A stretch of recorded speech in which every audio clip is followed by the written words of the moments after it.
মধ্যরাতে পরিবারের সবার পছন্দের খাবার রান্না করলাম। কি রান্না করলাম সব কিছু মিলে আজকের ব্লগটা সাজিয়েছি, আশা করি অনেক বেশি ভালো লাগবে। হ্যালো এভরিওয়ান, আসসালামু আলাইকুম। রিহান মম ব্লগে আরেকটু নতুন ব্লগ দেখার সবাইকে আমন্ত্রণ জানাচ্ছি।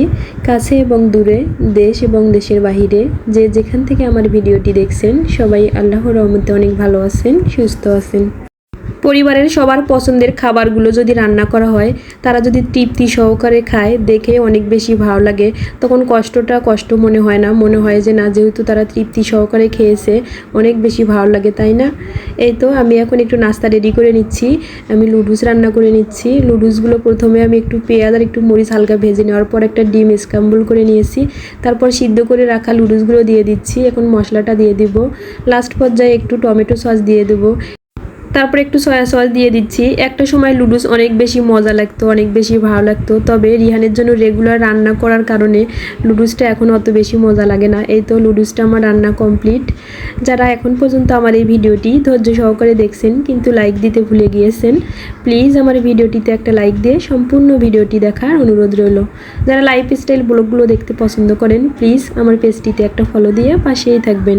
যারা অলরেডি আমার পেজটিতে ফলো দিয়েছেন তাদেরকে অসংখ্য ধন্যবাদ।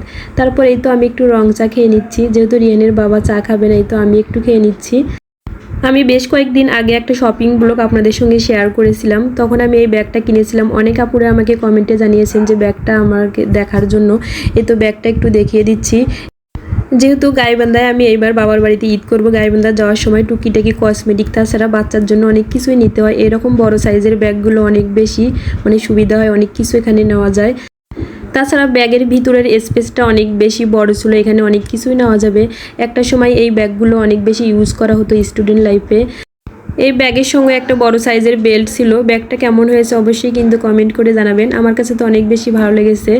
আজকের ভিডিওটা যারা ইউটিউব চ্যানেল থেকে দেখছেন, প্লিজ আমার চ্যানেলটিকে সাবস্ক্রাইব করে পাশেই থাকবেন।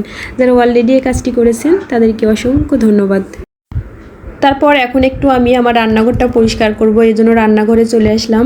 এই তো চুলাটাকে প্রথমে একটু পরিষ্কার করে নিচ্ছি। আমি প্রথমে একটু ভীম বাদ দিয়ে পরিষ্কার করে নেওয়ার পর একটা টাওয়াল দিয়ে মুছে নিচ্ছি।